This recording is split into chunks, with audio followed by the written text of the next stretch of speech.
Iran has struck back against the United States of America.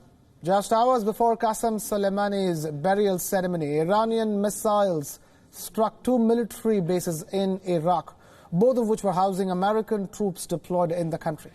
In the wee hours of the morning, Iran launched several ballistic missiles at twin targets in Iraq, the Erbil military base in northern Iraq and the Al-Assad base in central Iraq were targeted.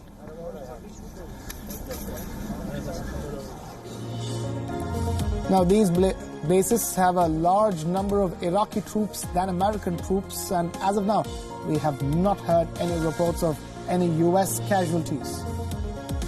10 missiles targeted the Al-Assad base, while one of them hit Erbil.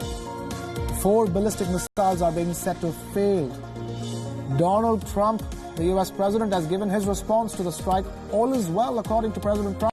An initial assessment of casualties and damages is underway. It is late night in the U.S. at the moment, so Trump will be making a statement in the morning. But this, of course, is a signal of uncertainty from the U.S. after such a prominent and daring attack. The American public would have been expecting a more robust response from the president. Now, Trump has not hinted at retaliating against Iran. It has to be seen whether this is a de-escalatory tactic by Trump. Meanwhile, Iran's supreme leader, Ayatollah Khamenei, has said that Iran gave the U.S. a slap in the face. Striking back at the U.S., Khamenei said that Iran's youth were committed to the revolution and called Soleimani a brave and wise man who was clear about his vision. Immediately after the strike, the U.S. top administration had gone into a huddle. Secretary of State Mike Pompeo and Pentagon Chief Mark Esper arrived at the White House to brief the president and take stock of the situation. From the Iranian side, Foreign Minister Javad Zarif has tweeted his response. Zarif said that the attacks were carried out in self-defense under the United Nations Charter.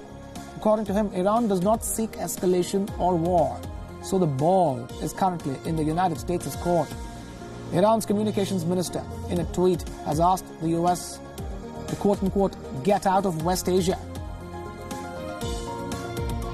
A senior advisor to Ayatollah Khamenei took a potshot at Trump by tweeting a picture of the Iranian flag. This is in response to Trump's tweet with an American flag following Soleimani's killing.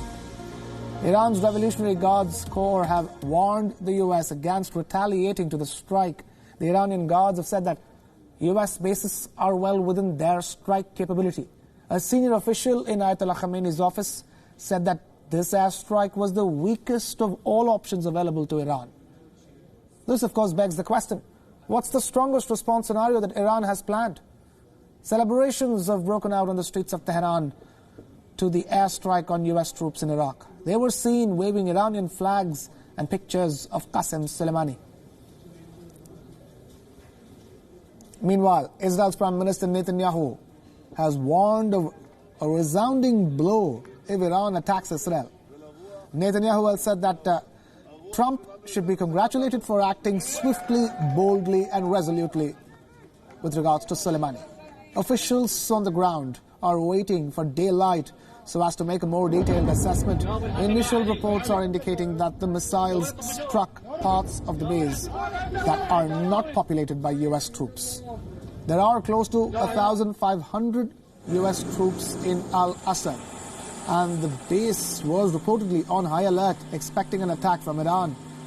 The U.S. is scrambling to respond to Iran's aggression. In Baghdad, military jets could be heard flying over the space. Secretary of State Mike Pompeo has had a telephonic conversation with the Prime Minister of Kurdistan.